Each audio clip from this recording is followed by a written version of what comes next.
Well, hello, and thank you for joining us for this Public Finance Magazine podcast in association with today's sponsor, Lloyds. My name is Martin Reed, Senior Editor with PF, and today's theme should resonate with most PF readers as its focus is on control. Control of expenditure, security, and control of expenditure analysis. It goes without saying that the greater visibility finance teams have, the more control they have. 2. We know that managing payments and supplier spend has become increasingly complex for finance teams. Rising costs, greater scrutiny, fragmented processes and the need for stronger controls mean organisations are being forced to rethink how payments are managed. So today we're exploring how finance and procurement leaders can improve visibility, control and decision-making across their payment processes and what good looks like when organisations modernise their approaches. To do that, I'm joined today by Linda Weston, Head of Make and Take Payments at Lloyds. Hello, Linda. Hello, Martin. So, Linda, before we get into the discussion, could you start by telling us a little about your role and background? I can. Thank you very much. I lead the Make and Take Payments business at Lloyds, where we work closely with organisations to help them optimise how they manage payments and supplier spend. That includes the utilisation of commercial cards. I've spent a number of years working across payments, cards and working capital solutions, supporting finance and procurement teams as they look to improve control, efficiency and visibility. A lot of that experience has been around helping organisations step back and really understand how their payment processes are working today and where there's an opportunity to do things differently to better support the wider business. Okay, great. Okay, well, let's look into the context of the conversation then. From your perspective, what challenges are organisations currently facing when it comes to managing supplier payments and spend? What we're seeing across a lot of organisations is growing complexity.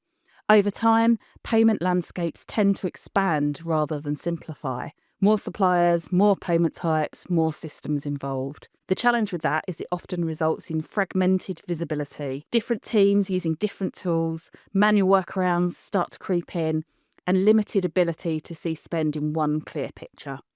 This creates inefficiency, but it also introduces risk. Finance teams are under real pressure now to improve controls, reduce friction, and at the same time produce better quality insight around cash flow and working capital.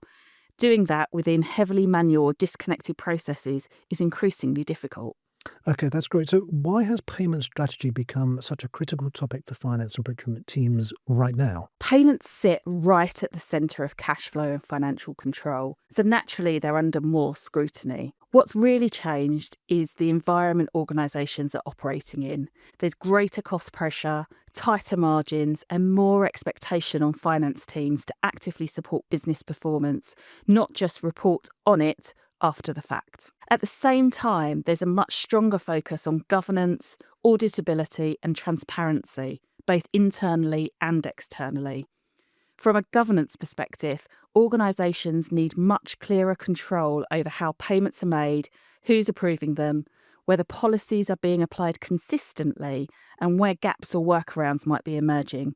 As processes become more complex, maintaining that control without clear visibility becomes harder. On auditability, there's an increasing expectation that decisions can be traced end to end. This means being able to demonstrate not just that the payment was made, but why it was made, how it was approved, and whether it aligns to policy. In more manual or fragmented environments, pulling that audit trail together can be time-consuming and it can introduce additional risk. In terms of transparency, there seems to be a growing demand at board level from regulators and even from suppliers for a clearer view of how money is flowing and how efficiently it's being managed. Finance teams are expected to provide insight, not just data, and to do that in a way that is timely and reliable. Alongside all of that, complexity has naturally increased over time. New systems, new suppliers, and additional payment methods can make it harder to maintain a consistent view of spend. The interesting thing is that the data to address a lot of these challenges already exists. Most organisations are sitting on a wealth of transactional data. The opportunity now is to use it more effectively. Technology has made insight far more achievable than it was in the past, but it only really delivers value when there's a clear strategy behind it, when organisations are using that insight to guide better decisions rather than relying on instinct or historic ways of working. Okay, that's very interesting. So we do know, of course, that many organisations still see payments as just an operational task rather than a strategic one. What's changing in that area? Historically, most organisations have approached payments in a fairly narrow way, often defaulting to a single method like bank transfer because it's familiar and it feels straightforward to manage. The challenge with that mindset is that it can limit visibility, control and flexibility, particularly as organisations grow and payment environments become more complex. What we're seeing now is a shift away from that one-size-fits-all approach. Finance and procurement teams are starting to recognise that different payment types can serve different purposes, and choosing the right method can bring wider benefits beyond simply completing a transaction. Commercial cards are a really good example of that. When used in the right way, they can help improve working capital by extending payment cycles, while also introducing stronger controls around spend through predefined limits, approval processes and clear tracking. They also create a much richer data set, which gives organisations better visibility into how and where money is being spent, something that's much harder to achieve through more traditional methods alone. So the shift we are seeing is payments being viewed less as a back office support process and more as a strategic lever. One that can support efficiency, control and insight whilst also strengthening relationships with suppliers. Okay, so that's great. But when you see organisations seeking to change their process, what are the most common issues that they face? That's a really great question. One of the biggest issues is the lack of consolidated data. Information does exist, but it's often spread across multiple systems, which makes it difficult to build a clear and consistent view of spend.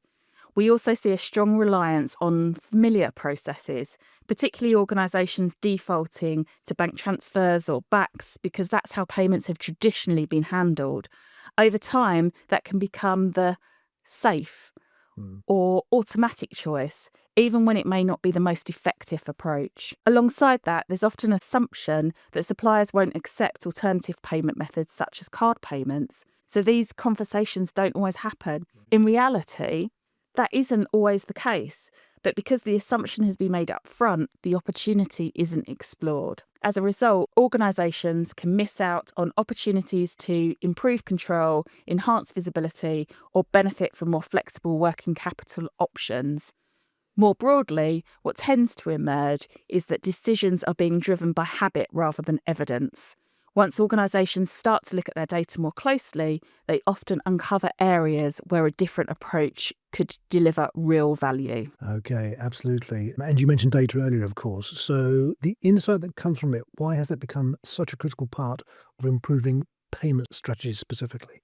Insight reveals patterns that aren't visible day to day. When teams step back and look at their data, opportunities tend to surface very quickly, whether that's duplication, inefficiency, or areas where risk could be reduced. It also helps organisations prioritise.